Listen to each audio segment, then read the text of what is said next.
What's up, Outer Banks, and welcome to a new episode of OBXE TV, where we give you the inside scoop on what's happening in the local and regional entertainment world. I'm Sue Artz.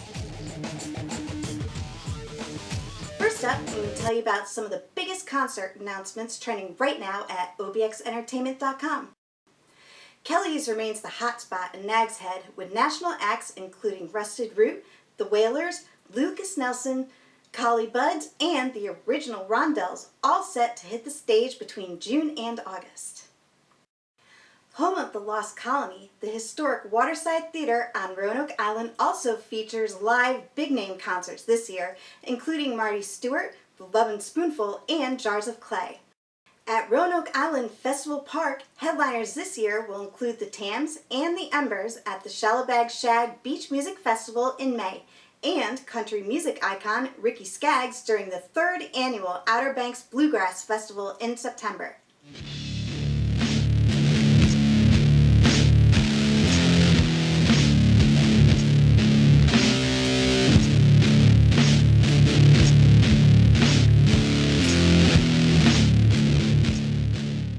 Today we are very honored to have a true Outer Banks icon with us. He is an award-winning artist, a retired Army paratrooper, and a visionary in every sense of the word. I'm excited to welcome our special guest, the owner of the Ghost Fleet Gallery, Mr. Glenn Eure. Hey Glenn, thanks for being here with us. How are you doing? Doing fine. So how'd you come to the Outer Banks and go from somebody who jumps out of planes to everyone's favorite local artist? When I retired from the Army, I went back to school. Went to East Carolina University. I had 4 glorious years in the School of Art as the dirty old man of the campus. I came here to work with the Park Service in 1973, 2 summers in a row. They had a thing called Artists in the Park, and they recruited about 8 or 9 of us from East Carolina, gave us a place to live, a little silver trailer right on the beach. It was a lot of fun. I met a lot of people, and I fell in love with the Outer Banks. I grew up not too far from here, though, in a place called Swansboro, down by Morehead City, Beaufort, that area. Nice. So were you always an artist as a child, or was it something you got into later in life? I guess I was probably about 3 days old when I first started drawing flies, and it's been downhill since then. Nice. Well, we know one of your many passion projects over the years was the Icarus Monument to a Century in Flight, which is located in Kitty Hawk. Can you tell us anything special about that? Well, Icarus program went on for 10 years. We celebrated the decade before the celebration, the 100th anniversary of the first powered flight, with a big art show every year, and it got better and better and better. About halfway through it, I decided that we needed a monument to the century of flight, which is different than celebrating the first powered flight. And we were very careful to make sure that we weren't getting in the way of the celebration of the first powered flight. When I went around with the concept of my business friends and political friends, they were all so excited about the possibility of doing it. We did it. Myself and a group of people called the Icarus Board of Directors, many of which have passed away since now. But anyway, they all thought it was a good idea, and we raised $1 million locally to build it. We have about $500,000 in the community foundation to maintain it.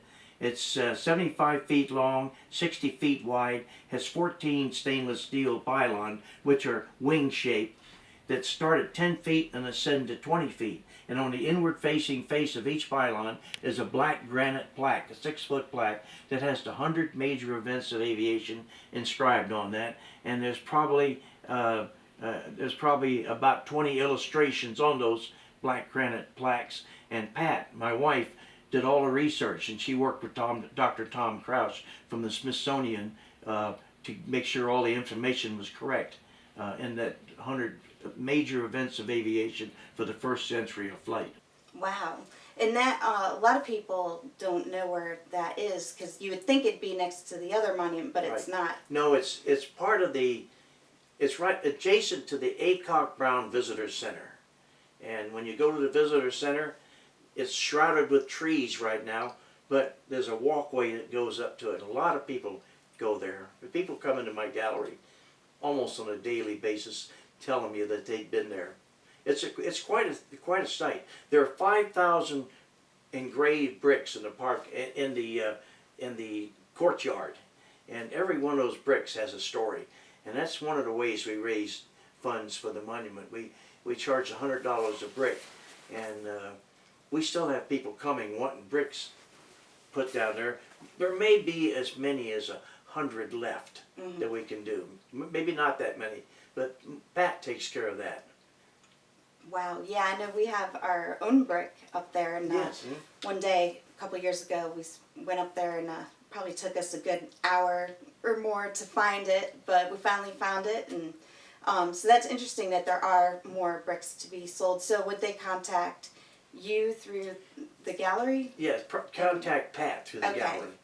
Okay, nice. I have to tell you real quickly about some of the personalities that were involved in the Monument to the Century of Flight. The president of ICRIS International for the 10 years was Bill Keeley, and he's from Brooklyn, New York, and he's a retired partner from Goldman Sachs. And his wife, Ellen Keeley, they were president and vice president. And we had people on the board like Don Bryan, who former mayor of Nags Head, and he ended up being the president of ICRIS after the 10-year period. And then we had people like Denver Lindley, who's since passed away, dear friend of mine, very fine artist, and Peggy Berkmeyer was very instrumental in the Monument to the Century of Flight, and Pat was a secretary. My wife Pat, she worked as secretary, and anyway, I could go on for hours talking about the Monument to the Century of Flight. So many people got involved. It was such a glorious occasion. When we cut the ribbon a month later than we anticipated, because the day that we were going to cut it, there was a big hurricane. So after the hurricane, we then cut the ribbon, and we had, oh gosh, must have been close to 1,000 people there. Lib Evans from the state of North Carolina, Senator Mark Bass-Knight was there, former mayor of Kitty Hawk, Bill Harris was there, and many, many people. Wow, that's amazing you were able to put together such a monumental thing for our community. And it was a really, really fun project. It was a hard project. I'll bet. I learned about boards to try to put that thing together. Working with a board of directors is a difficult thing to do. Right. But we got it. Oh, the people that actually built the pylons and did the bronze centerpiece in the monument with Hannah and Jody Gibran. Hannah is the is the head of the sculpting department at East Carolina University. You know, I built a model of a concept that I had for the monument, and I took that around to all the people and got a positive feel for it. And as soon as that happened, I realized that my minor in sculpting from East Carolina University wasn't going to carry me very far. So I went and got a couple of friends of mine, Hannah and Jody Gibran, and we formed an organization. Hannah, very businesslike, very professional man, he called us the Monument Design Group. His wife, Jody, who's a little like me, a little on the loose on the edges, she wanted to call us the Three Amigos. But anyway, it was a lot of fun, hard work, I swear it was, but we got it built, and it's now a real attraction. Yeah, it looks great. And now at your own gallery, you have your self-portrait exhibit going on. Yes. And anything you can tell us about that? Oh, this year it is a hoot. To start with, the show this year was titled Me, period, Me, question mark, and Me, exclamation point. Me, me, me. We got 40 plus pieces there. And every weirdo on the beach does a self-portrait every year. But anyway, it's a really fantastic show. But the neatest thing about the show is the judge this year is a man whose name is Dr. Paul D. Agostino from Brooklyn College, Brooklyn, New York. And I got him because there was an article written about his artwork in the February issue of the Art News magazine, which I get every month. And so I was so fascinated in his work that I called the gallery that sponsors him, the Utopia,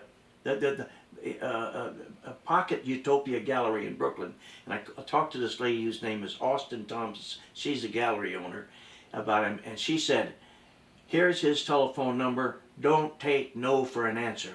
She even said, I'm looking at it right now. It's going to cost $310 to fly him to Norfolk, Virginia and back. And she says, my gallery will put up $100 for that. Well, in fact, we couldn't get him to fly down because he teaches art and also Italian literature at Brooklyn College. So he couldn't get off. So we did something we'd never done before. With the help of Doug Brennan, who's a judge magistrate, we judged the show electronically. Wow. That was really neat. We communicated back and forth by telephone and on the internet, and took photographs of everything all the way around it, described it. The only thing we didn't do is give them the name of the artist, you know, the media, size, and all that. And he described it, and he picked what I would have picked. Basically what I would have picked. First place was Hannah Gibran, the head of the sculpting department of East Carolina, with a bronze face that he did of himself. And it's very like him, although it only has one eye on it. He's got a big nose. But anyway, it was the first place winner. And then 2 honorable mentions was Colonel Gillette, who's a retired Special Forces colonel, you know, and he carved his chess set, and one of the pawns in the chess set is him with his green beret. It's hilarious.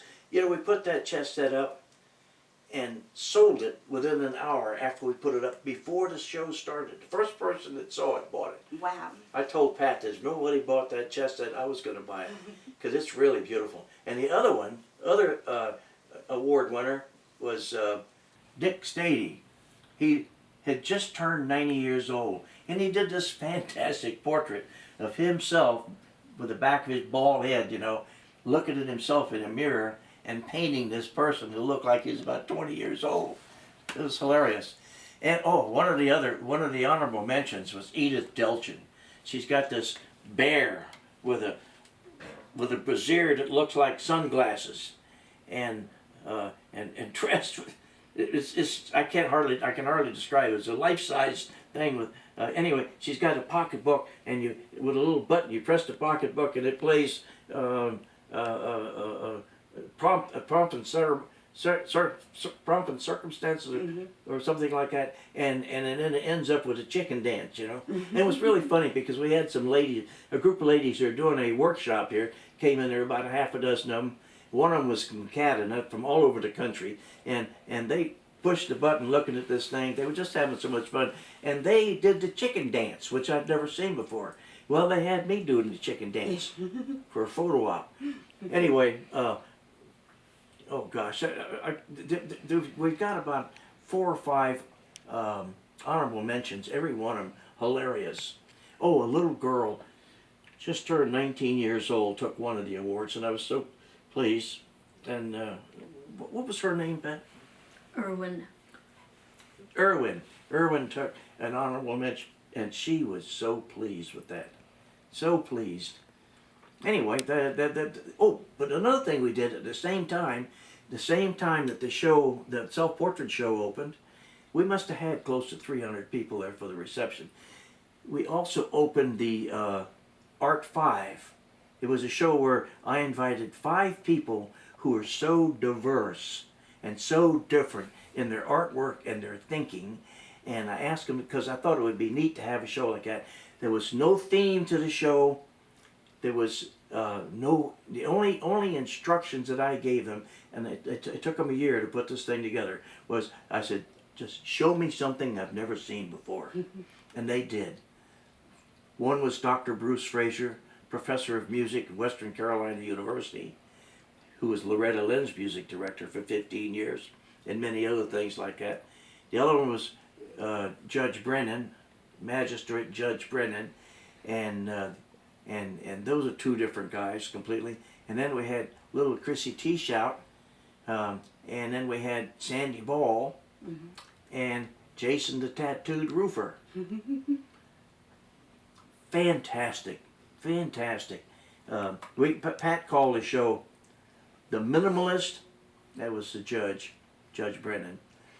The Minimalist, the Doc, the Mystic, the Tattooed Roofer, and the Flower Child.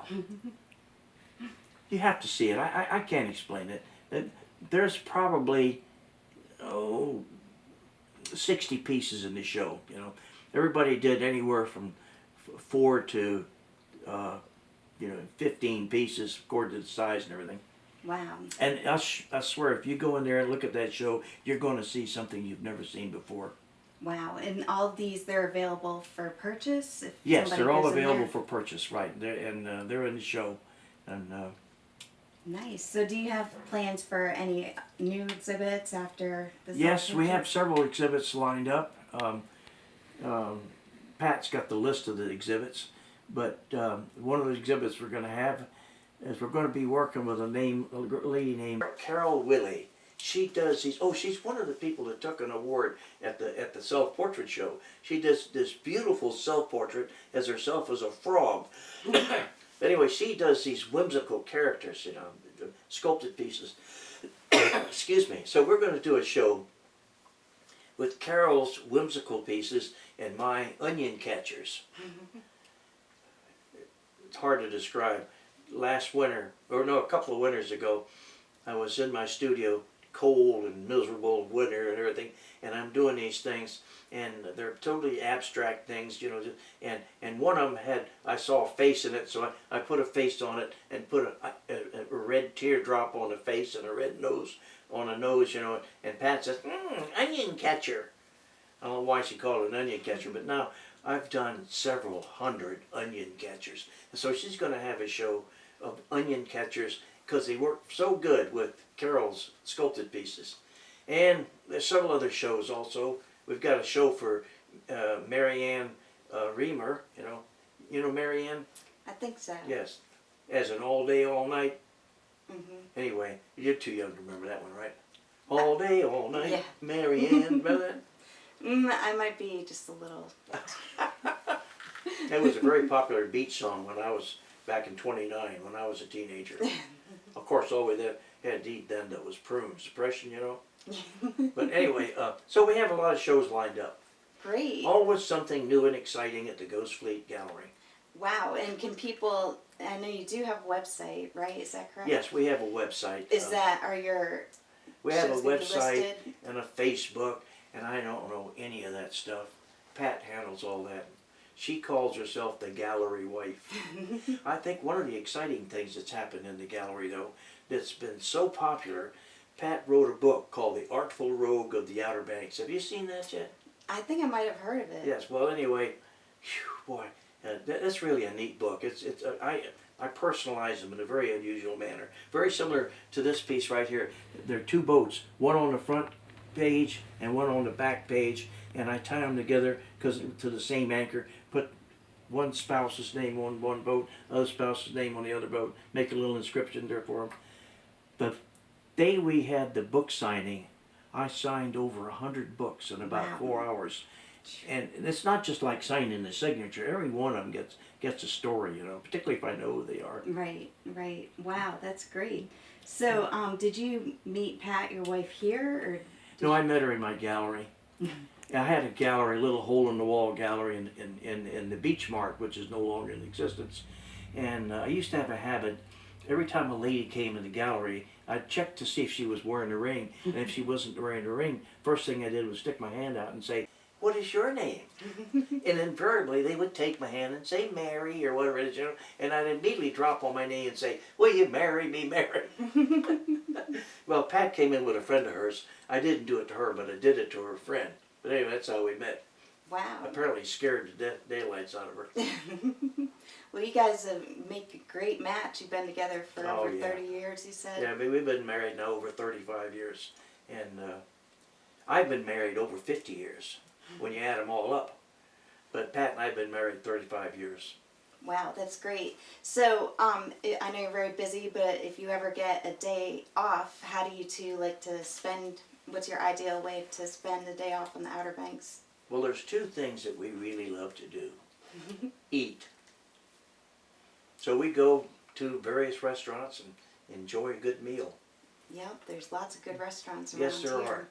Yeah. Great. Well, thank you so much for coming and joining us today. I can't say any more. You can say more Why, if you want. Are you cutting me off so I can't talk anymore? Hit the hook. No. No, I mean, yeah, if there's more you want to talk about, that's fine too. Well, oh gosh, I could tell you a story for days. Right, yeah, go ahead. Okay? I want to tell you how I came here. Okay. I came to the mainland. I'm originally from the Hawaiian Islands. Mm-hmm. I came to the mainland at age 11 in 1942, right after the war started. And I came to a place called Swansboro, North Carolina. So, I'm originally from the Hawaiian Islands. My mother's people are all from the islands.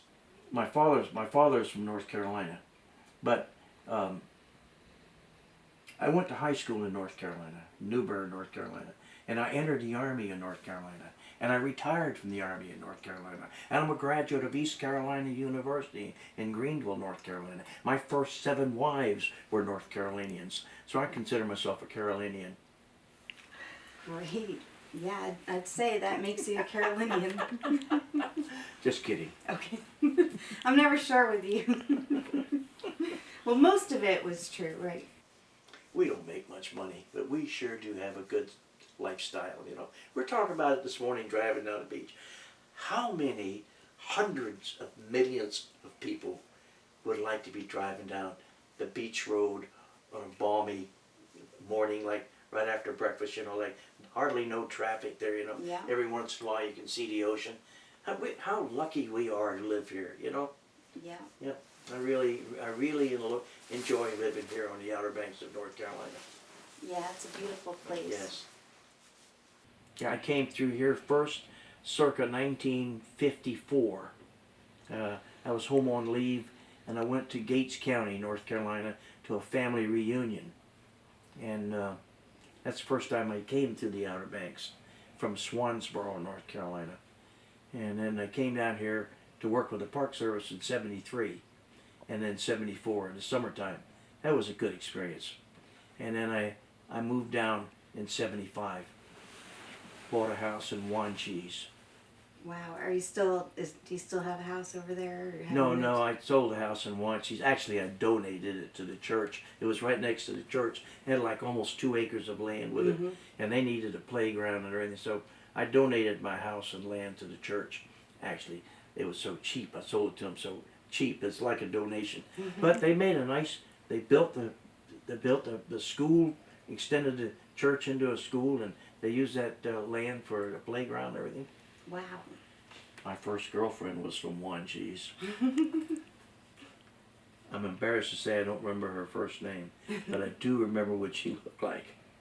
She had the most beautiful, long, thick, black, curly hair on her legs you ever saw in your life.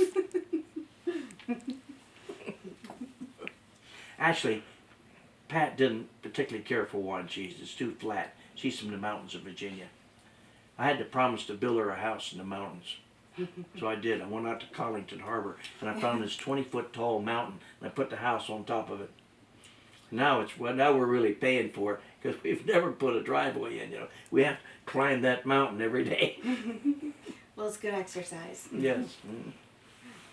Well, I would like to say one thing. I've done a lot of things, I've been a lot of places. But the one thing that I did, the most positive thing I ever did, was becoming the husband of Miss Pat. Aw. The gallery wife, she calls herself. I mean, none of this would have been possible if it wasn't for Pat Eure, That's so who I love sweet. with a deep and a burning passion. Aw.